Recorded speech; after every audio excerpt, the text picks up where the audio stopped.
नमस्ते, मैं हूं ब्रिजेश पांडे। आज जब हम बात कर रहे हैं ना आफ्ताब और श्रद्धा की, ये एक ऐसी लव स्टोरी है ना जिसमें बेटी कहती है हम बड़ी हो गए हैं, 25 साल की हो गई हूँ और किसी के भी साथ रह सकती हूँ, घोड़े गधे के साथ रह सकती हूँ, हाथी के साथ रह सकती हूँ। ये जवाब श्रद्धा ने जब उसके माँ बाप ने समझाया कि आप ऐसा कदम मत उठाओ बेटा, तो ये जवाब वो अपने माँ बाप को देकर गई थी और इसका रिजल्ट उन्हें ये मिला 6 महीने बाद कि उनके शरीर को आरी से काट काट कर 35 टुकड़े कर दिए गए और 35 टुकड़े को ले जाकर बैग में भर भर कर अलग अलग इलाकों में फेंका गया। क्या मिला आपको? यही आपका प्यार है? यही लिव इन रिलेशनशिप में रहना चाहती हो आप? मैं 50 बार कह चुका हूं, ये वीडियो बनाने का मतलब किसी के दिल को ठेस पहुंचाना या मुझे हाईलाइट होने का नहीं है। ये वीडियो बनाने का मतलब ये है कि आप देखो, आप सुधारो, आप अपने घर पे काबू रखो। आपका वो कभी नहीं हो सकता जो आपके बिना घर के मर्जी के आपको कोई काम करने के लिए कहे। आप लोगों के दिमाग में क्या क्या भरा है? आप 18+ हो जाती हो, सरकार ने अथॉरिटी दे दी कि हाँ आपको वर चुनने का, आपको पति चुनने का अधिकार है, लेकिन पति का मतलब ये नहीं कि आप मतलब अत्तू गत्तू नत्तू करू किसी को भी, घोड़े गधे को, किसी को भी जिसकी कोई फैमिली ना हो, जिसका कोई खानदान ना हो, जिसका कुछ भी ना हो, उसे ही चुन लोगी। और अगर जो उसे ही चुनोगी तो रिजल्ट आपको यही मिलेगा। रिजल्ट आपको यही मिलेगा। आप ये नहीं समझती हो, आप लड़कों का दाज देती हो। अरे आप लड़कों से कई गुना ज्यादा बड़ी हो। जब एक लड़का किसी घर का बिगड़ता है तो बिगड़ता है सिर्फ उसका, वो लड़का बिगड़ता है सिर्फ उसके बाप का नाम खराब होता है, लेकिन जब एक लड़की बिगड़ती है तो वो पूरा खानदान को लेकर ले डूबती है, क्योंकि एक लड़की एक घर की, एक खानदान की इज्जत होती है। इस दुनिया की निर्माता है वो। आप लोगों को अपनी स्टेटस, आप लोगों की अपनी औकात, आप लोगों की अपनी पहचान खुद नहीं पता है। आपको बस करना है तो एंजॉय 2-4 दिन के लिए, 2-4 साल के लिए कोई मिल गया अपने फोनों से, बातों से, आपको काके, आपको फुसला लग गया, आपका वो अपना हो गया। लेकिन जो शुरू से लेके आपको देखा, आपका रख रखाव, जिसके आप एक सर्दी जुकाम की छींक आने से पूरा घर परेशान हो जाता था, हॉस्पिटल ले जाने के लिए सोचता था, वो आपके लिए कुछ भी नहीं है।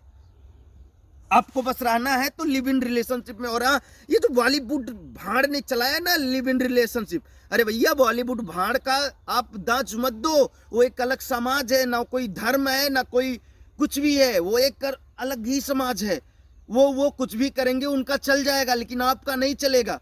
मुझे इस बात से बहुत दुख हुआ, बहुत ज़्यादा दुखी हूँ मैं कि मैं जब ये न्यूज़ देखा कि हमारे हिंदुस्तान में एक 25 से 26 साल की बेटी के 100 को आरी से काटा गया।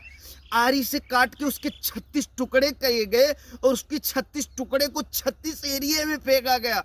कहाँ से आती है बुद्धि? ये बुद्धि सोची हुई 2 दिन की तो बुद्धि नहीं लगती। कोई ना कोई इसके पीछे है कि आप करो, आप उठा के लाओ, आप उसको उठा के लाओ और उसके बाद में उसको मारो, या तो फिर अपने तरफ खींच के लाओ। क्या चल रहा है?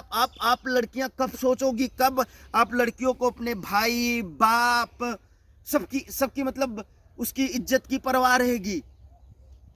एक हम अपने इसी हिंदुस्तान में, इसी दुनिया में देखे कि एक लड़की की जब शादी होती है ना, अपने ससुराल जाती है, जब लड़की और लड़का एडजस्ट नहीं हो पाते हैं तो एक केस चला है हमारे हिंदुस्तान में, एक केस चलता है दहेज उत्पीड़न, जिसको दहेज उत्पीड़न कहते हैं। अन्यथा अगर जो उसको लेकर लड़की को कोई मैटर हो गया, लड़की ने, वैसे तो कोई मतलब ये नहीं है कि अपने घर के परिवार को, जब एक लड़की की शादी हो जाती तो हमारी बहू हो जाती है, तो ऐसा कुछ भी नहीं है कि दहेज के लिए उसे सताए, दहेज के लिए उसे मारे, क्योंकि करना आता है जो पहले कर लेते।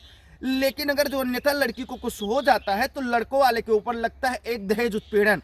दहेज उत्पीड़न में लड़के के माँ, लड़के के बाप, लड़के के मामा, लड़के के दादा, लड़के के फुप्पा, मतलब जितने लोगों को समेट पाते उस लड़के के ससुराल समेट देते। ये छोटे छोटे बच्चे जो पढ़ने वाले होते हैं, जिसको हिंसा से कुछ मतलब ही नहीं है, उसे भी ये लोग थाने की सैर करा देते हैं दहेज उत्पीड़न में।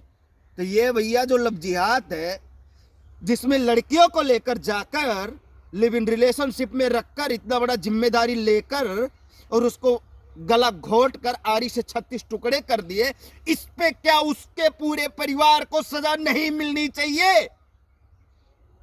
अगर जो शादी हो जाने से एक लड़की को दहेज उत्पीड़न में पूरे परिवार को सजा मिलता है, तो फिर इस लव जिहाद में भी उसके पूरे खानदान को सजा मिलना चाहिए। और हाथ जोड़ के आप लड़कियों से हमारा निवेदन है, हमारा आपसे निवेदन है कि आप अपने आप को समझो। आप लोगों के लिए ये प्यार मोहब्बत कुछ भी नहीं बना है। बॉलीवुड भाड़ पे मत जाओ, नहीं तो ऐसे 36 टुकड़ों में बैग में कट के जाओगी। मेरा यही कहना था। अगर जो आपको बुरा लगे तो जो करना होगा मेरा कर लेना, अगर जो सुधारना होगा तो कर लेना। जय हिंद।